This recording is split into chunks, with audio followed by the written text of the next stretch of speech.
The rain drummed against the basement windows with steady persistence. David Walker stood at the foot of the wooden stairs, surveying the cluttered storage room that had been calling his name for months. 18 years of marriage had a way of accumulating debris, boxes of Christmas decorations, outgrown clothes, and memories packed away in cardboard containers. He rolled up his sleeves and got to work. Rachel was upstairs somewhere, probably on another marathon phone call with her sister Linda. The conversations had become more frequent lately, always ending abruptly when he entered the room. Emma was at volleyball practice, and Jake was buried in his room with video games. Saturday afternoons like this used to feel peaceful. Now they felt hollow. David had been telling himself for months that the distance between him and Rachel was normal. 18 years of marriage, 2 teenagers, his long hours at Walker Shipping Solutions. Of course, the romance had settled into routine. Of course, she seemed distracted, preoccupied. That's what happened when you built a life together. But as he moved boxes and swept away cobwebs, David couldn't shake the feeling that something fundamental had shifted. Rachel's late-night phone calls, her new interest in yoga classes that somehow never left her more relaxed. The way she startled when he entered a room unexpectedly, quickly closing her laptop or sliding her phone face down. He was lifting a box of Rachel's old college textbooks when he noticed it. A slim leather journal wedged behind the container, pressed against the concrete wall like it was hiding. David almost left it there. Privacy was important in a marriage. He trusted Rachel completely, but something about the way it was hidden, deliberately concealed rather than simply forgotten, made him pause.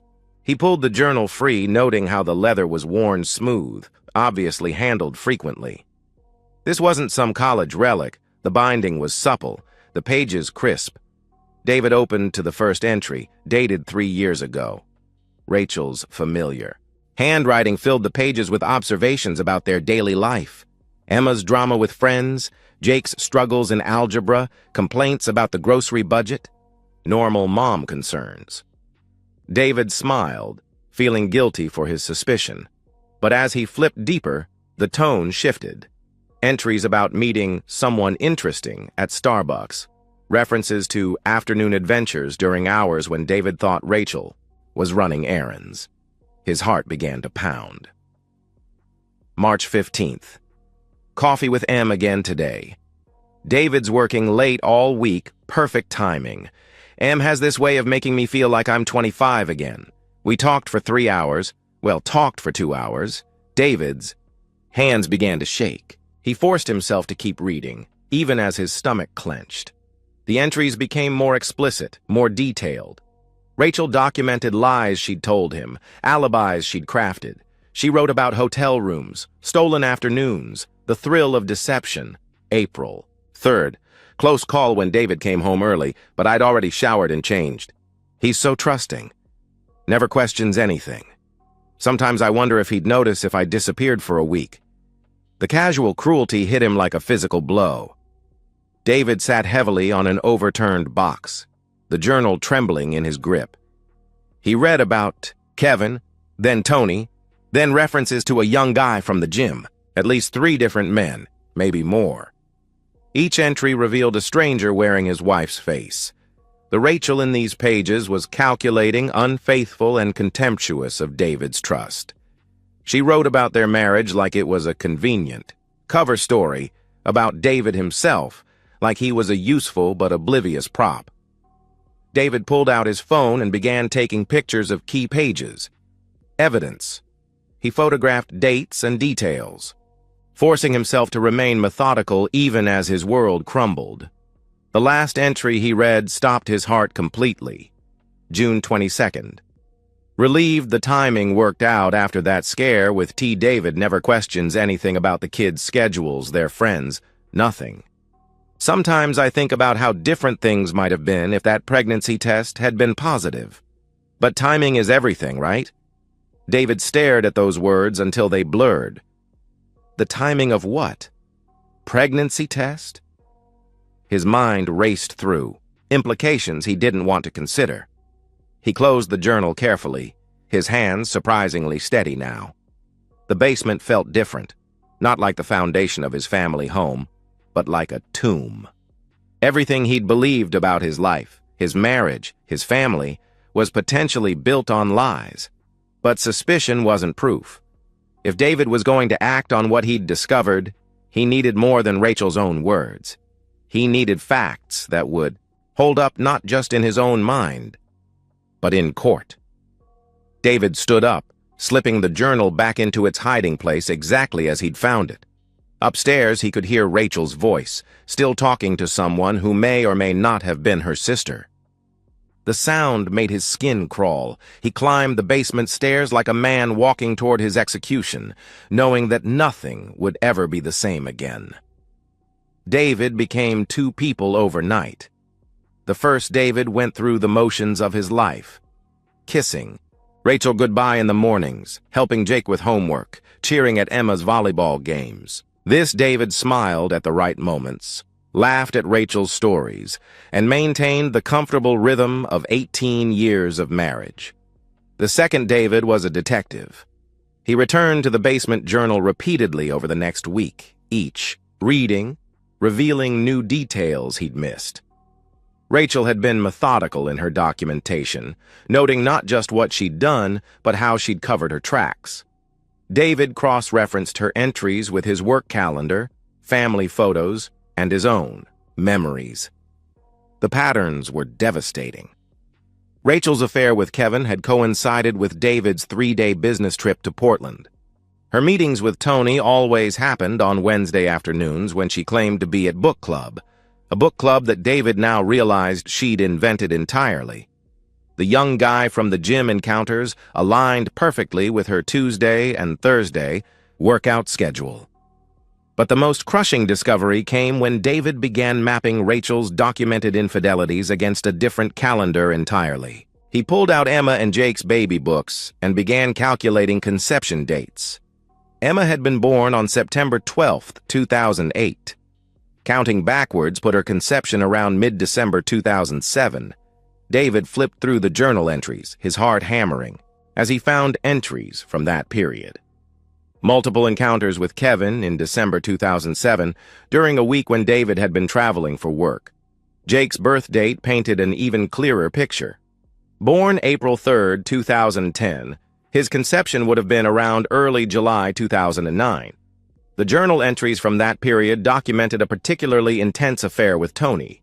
David remembered that time distinctly because he'd been working 60-hour weeks to secure an account. The math was brutal and precise. Both of his children had been conceived during periods when Rachel was actively cheating on him. David sat in his office after everyone had gone to bed, staring at printouts of conception calculators and journal photocopies. The children he'd loved unconditionally, sacrificed for, been proud of. They might not be his biological offspring. Every little league game, every scraped knee he'd bandaged, every proud moment when they'd inherited his supposed talents, all of it might have been an elaborate delusion, but David was nothing if not thorough. Suspicion wasn't certainty, and he needed facts before he could act. He researched DNA testing companies with the same methodical approach he used for shipping: contracts, reading reviews, and comparing accuracy rates. He selected 2 different companies to ensure reliability, ordering test kits under a fake name and having them delivered to his office. Collecting samples required precision and acting skills David didn't know he possessed. Emma's hairbrush yielded several strands with intact roots. Jake's drinking glass provided saliva samples. Hair from their pillowcases offered backup material. David packaged everything according to lab instructions, sent samples to separate facilities, and waited. The hardest part wasn't the waiting, it was maintaining normal family interactions while his heart was breaking in real time. Dinner conversations became minefields. When Emma laughed at one of his jokes, David had to excuse himself to compose himself. When Jake asked for help with the science project about genetics, David nearly broke down entirely. "Dad, why do some kids look exactly like their parents and others don't?" Jake asked innocently, spreading textbooks across the kitchen table. "Well," David managed, his voice steady despite the chaos in his chest, "genetics are complicated. Sometimes, traits skip generations or combine in unexpected ways. "But you know what really matters about family?" he asked his son. "What?" Jake replied, looking up from his textbook. "Love. Commitment. Being there for each other no matter what," David continued, reaching over to ruffle Jake's hair. "Biology is just science. Family is about choice." Jake nodded seriously, returning to his homework while David excused himself to get air outside. Meanwhile, Rachel continued her routine with no apparent awareness of David's discovery. She still took her mysterious phone calls, still disappeared, for hours at a time with vague explanations. David began documenting these absences, noting when she left, when she returned, and what stories she told. He also started paying attention to her phone habits with new eyes. She'd always been protective of her device, but now David noticed how she angled it away from him, how she took it into the bathroom, how she slept with it under her pillow instead of on the nightstand. One evening, while Rachel was in the shower, David noticed she'd left her phone on the kitchen counter. His finger hovered over the home button for a full minute before his conscience won out.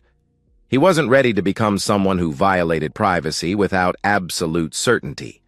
The journal was evidence he'd stumbled upon. Actively hacking her phone would make him the aggressor. But David did start paying attention to the name that appeared most frequently on her screen. Linda called and texted constantly. Except David had spoken with Rachel's actual sister Linda the previous week during a family call, and Linda had mentioned how she and Rachel barely talked anymore due to their busy schedules. The DNA test results were scheduled to arrive in 3 weeks. 3 weeks to maintain his performance as the oblivious husband. 3 weeks to prepare for whatever truth was coming.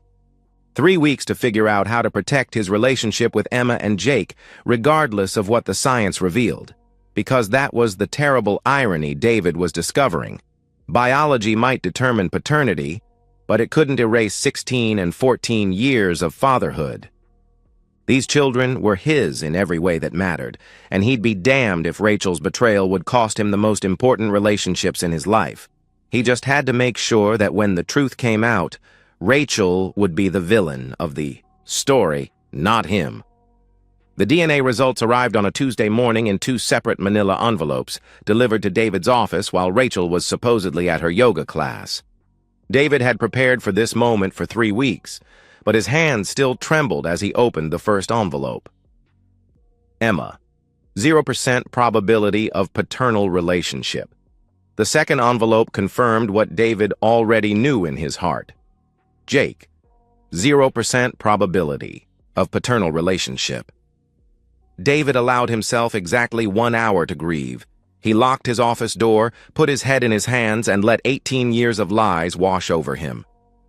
The children he'd taught to ride bikes, whose scraped knees he'd bandaged, whose report cards he'd celebrated, none of them carried his DNA. Every proud moment when someone commented on how Jake had his determination or how Emma had inherited. His work ethic had been based on fundamental deception. But after that hour, David Walker, regional manager and strategic problem solver, took control. He called his attorney first. Mitchell Brennan had handled the incorporation of David's shipping business and came highly recommended for family law.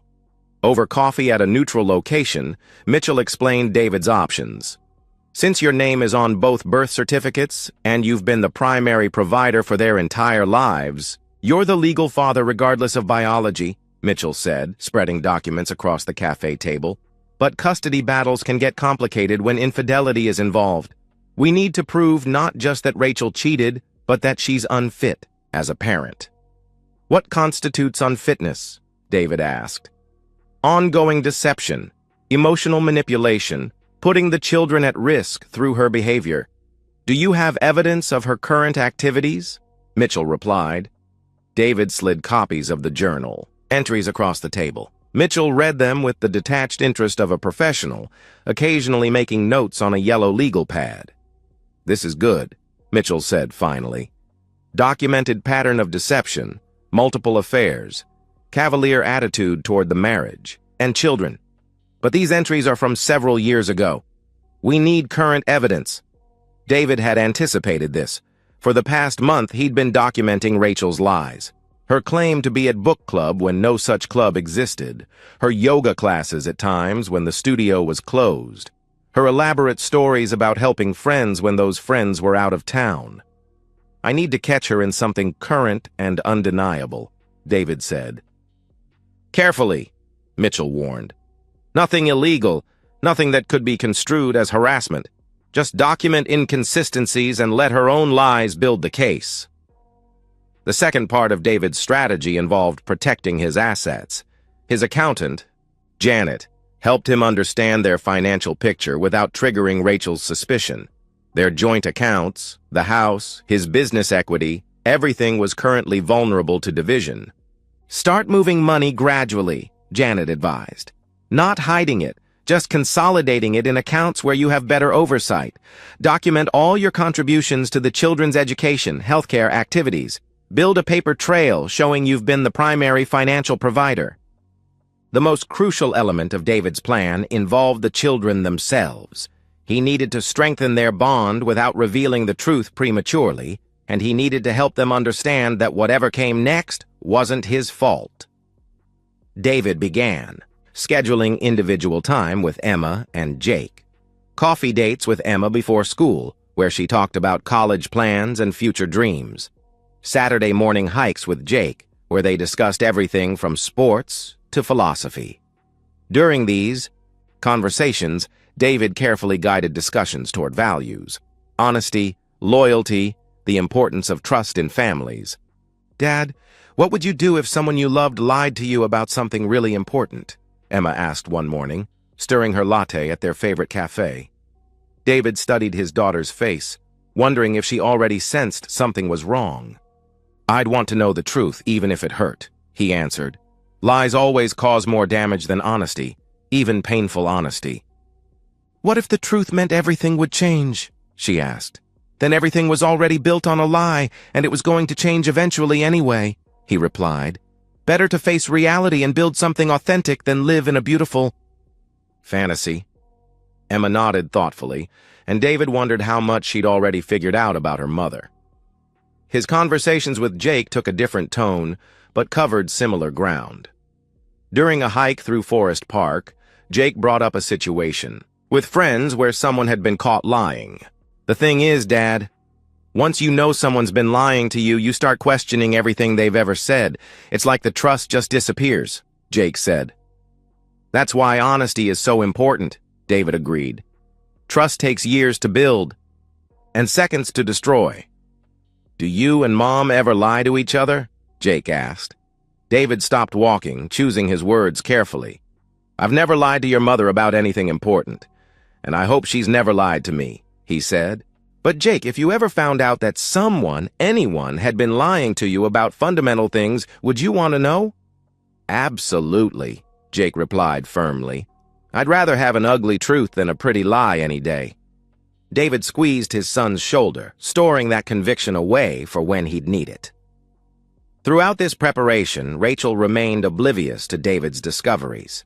She maintained her routine of deception with the confidence of someone who'd never been caught. Her phone calls continued, her mysterious absences persisted, and her performances as the devoted wife and mother never wavered. But David was building toward a confrontation that would expose everything at once. He'd learned from studying Rachel's own methods, the power of documentation, the importance of timing, the devastating effect of incontrovertible evidence. The final piece of his strategy involved choosing the perfect moment to spring his trap. It needed to be when the children were present, but not the primary focus. They needed to witness their mother's lies firsthand, see her panic and desperation when confronted with undeniable truth. Only then would they understand that David's revelation wasn't what destroyed their family. Rachel's lies were. David set the date for the following Friday evening.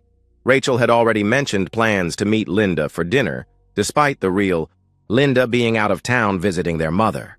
It would be the perfect setup.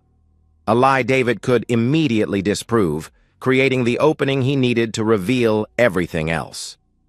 As he finalized his plans, David felt something he hadn't experienced in months: control. For too long, he'd been a passive participant in his own life, unknowingly playing a role in Rachel's elaborate deception. But now he held all the cards, all the evidence, all the power. Rachel Walker was about to discover that her victim was actually a strategist, and her house of lies was about to collapse around her. Friday evening arrived with the weight of inevitability. David had orchestrated every detail. Emma and Jake were home from school, positioned in the living room with homework spread across the coffee table, close enough to overhear but not obviously eavesdropping. David had prepared the kitchen table like a war room, copies of journal entries in manila folders, DNA test results in sealed envelopes, and a small digital recorder he'd purchased that morning. Rachel arrived home an hour later, then promised, her cheeks flushed and her hair slightly disheveled despite the cool evening. She breezed through the front door with the practiced confidence of someone whose lies had never been challenged. "Sorry I'm late," she called out, hanging her purse on the hook by the door. "Linda's going through a rough time with her divorce, and you know how she gets. We lost track of time at dinner." David watched from the kitchen doorway as Rachel smoothed her hair and checked her reflection in the hallway mirror. Such a small gesture, but it spoke to her vanity, her need to maintain appearances even in the safety of her own home. "Rachel," David said, his voice carrying none of the warmth she was used to, "I need you to join me at the table." Something in his tone made her pause.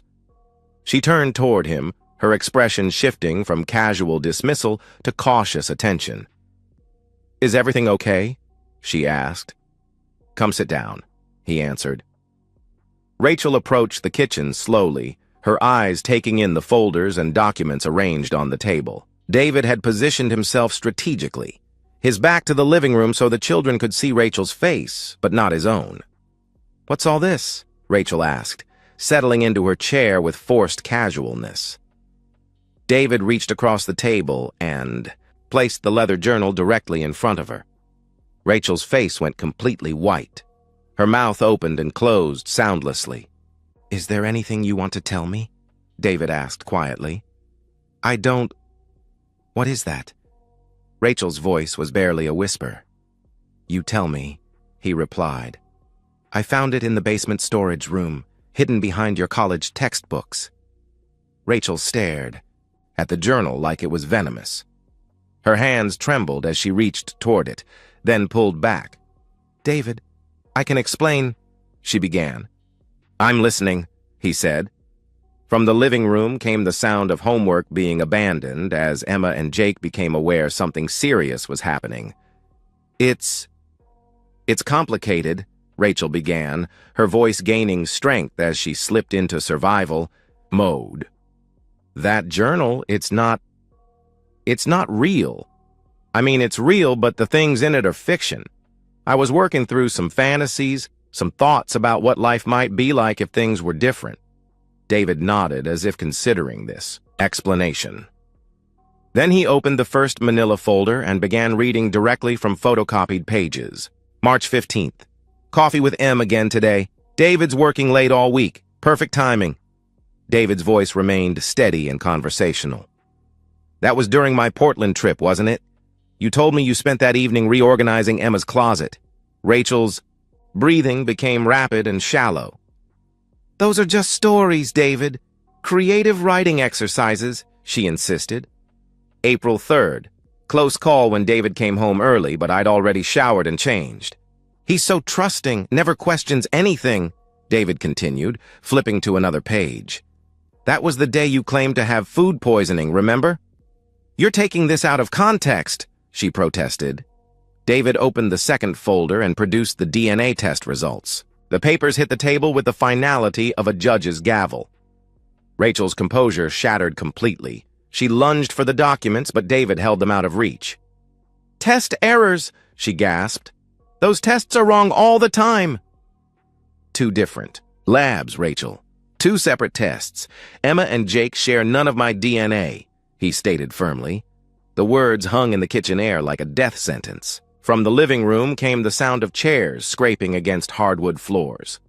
Emma appeared in the kitchen doorway first, her face stricken with confusion and growing horror. "What DNA tests?" Emma demanded. "Dad, what are you talking about?" Jake crowded behind his sister, his frame tense with alertness. Rachel tried to recover, switching tactics to damage control. "Kids, your father is upset about some old journal entries that don't mean anything. He's blowing everything out of proportion," she explained desperately. "Is it true?" Emma's voice cut through her mother's explanation like a blade. "Have you been cheating on Dad?" "Emma, sweetheart, it's complicated. Adults sometimes," Rachel began. "Just answer the question," Jake shouted, his voice cracking with emotion. "Have you been lying to us?" Rachel looked around the kitchen like a trapped animal. David remained silent, letting her dig her own grave. "Those journal entries are old," Rachel finally said. "Whatever happened in the past doesn't change how much I love this family." "What? About the DNA tests?" Emma pressed. "Are you saying Dad isn't our biological father?" Rachel's silence was answer enough. Emma's face crumpled and Jake let out profanity that would have earned punishment under normal circumstances. "You destroyed our family," Emma said, her voice thick with tears and disgust. "You lied to everyone about everything." Jake was beyond words, his face red with rage as he stared at his mother. When Rachel tried to approach him, he physically recoiled from her touch. "Don't," he said, his voice deadly quiet. "Don't touch me," David finally spoke, his words measured and calm in contrast to the chaos Rachel had created. "I want you to pack your things and move to the guest room tonight. We'll discuss the divorce arrangements once you've found somewhere permanent to live," he said. "David, please," Rachel begged, tears streaming down her face. "We can work through this. The kids need their mother." Emma looked at her with pure contempt. "I don't need someone who's been lying to me my entire life," she replied coldly. "I don't need someone who humiliated Dad while he was working to support us." Jake nodded in fierce agreement. "He's our real dad," he declared. "Biology doesn't matter. He's the one who raised us." Both children moved toward David, forming an unconscious protective barrier between him and Rachel. Rachel tried once more, to salvage something from the wreckage. "I made mistakes, but I never stopped loving you kids. I'm still your mother," she pleaded. "You're the woman who gave birth to us," Emma corrected. "But Dad is our real parent." As Rachel retreated upstairs to pack, Emma and Jake flanked David at the kitchen table, both reaching for him in the same moment. Their hug was fierce, desperate, and healing. "We choose you," Emma whispered. "Biology doesn't matter. You're our real dad." Jake nodded against David's shoulder. "She's the one who broke everything, not you," he said firmly. 6 months later, David Walker stood in his kitchen making Saturday morning pancakes, a ritual that had taken on new significance since becoming a single father. Emma set the table while Jake squeezed fresh orange juice, their movements synchronized, by months of practice. The divorce had been swift and brutal. Rachel's documented infidelity, combined with Emma and Jake's sworn testimony about her deception and their preference to live with David, left her with minimal assets and no custody. Rights, the house, remained theirs, along with most of the savings David had accumulated over 18 years of hard work. Rachel's new reality had become something of a local scandal. After losing the house and her family, she'd been forced to move back, in with her elderly parents, a humiliating regression from suburban wife and mother to middle-aged dependent daughter. Her attempts to contact the children had become increasingly desperate and inappropriate, leading to a no-contact order that Emma and Jake had requested themselves. The professional changes in David's life had been equally dramatic. His renewed focus and energy had led to a promotion to regional manager. His colleagues, who'd learned about the situation, had been uniformly supportive. David's relationship with Emma and Jake had evolved into something deeper than traditional father-child dynamics. They'd become a team, united by shared trauma and mutual respect. Emma had grown more mature, taking on household responsibilities without being asked. Jake had channeled his anger into academic achievement and sports. The journal that had started. Everything now lived in David's safe, not as a weapon, but as a reminder. Rachel's attempts to rebuild her life had been spectacularly unsuccessful. Her former friends distanced themselves, uncomfortable with the drama and unwilling to take sides in such a clear-cut case of betrayal. Rachel blamed David for turning the children against her and destroying the family with his vindictive behavior. This deflection would have infuriated him months ago, but now it simply confirmed what he'd always suspected. Rachel was fundamentally incapable of accepting responsibility for her actions. On quiet mornings like this Saturday, David sometimes reflected on the strange gift Rachel's betrayal had given him. Without her lies forcing the truth into the open, he might have spent years unconsciously supporting her deception. Most importantly, he might never have discovered that his love for his children transcended biology in ways that made their bond stronger, not weaker. Emma pulled him from his thoughts by stealing a piece of bacon from the serving plate. "Dad, Sarah's mom wants to know if you'd like to come to their dinner party next weekend," she said casually. David raised an eyebrow. Sarah's mom was recently divorced herself and had been finding excuses to chat with David at school events. "Are you trying to set me up?" he asked with mock suspicion. "Maybe," Emma admitted with a grin. "You deserve to be happy." Jake nodded sagely.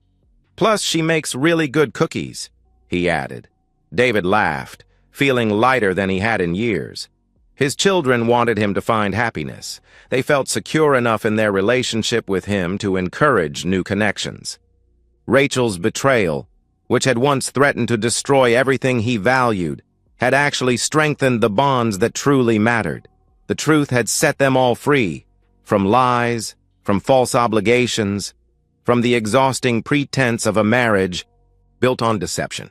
Rachel Walker had lost everything that mattered because she'd never understood its value in the first place. David Walker had gained something precious, the absolute certainty that real family bonds transcend biology, that love earned through presence and commitment is unbreakable, and that sometimes the most powerful revenge is simply allowing someone to face the full consequences of their own choices. He flipped another pancake and smiled at his children, his real children, the ones who'd chosen him as much as he'd chosen them. And so, we've reached the end of today's story. Was it what you expected, or did it take a twist you didn't see coming? I'm curious to hear your thoughts. Share them in the comments below, and let's get a conversation going. If this story kept you hooked, make sure to hit that like button. And if you're new here or just haven't subscribed yet, now's the perfect time to join our community. I bring you fresh, captivating stories every day, so click that subscribe button and turn on notifications so you never miss out. Thanks for watching, and I'll see you in the next one.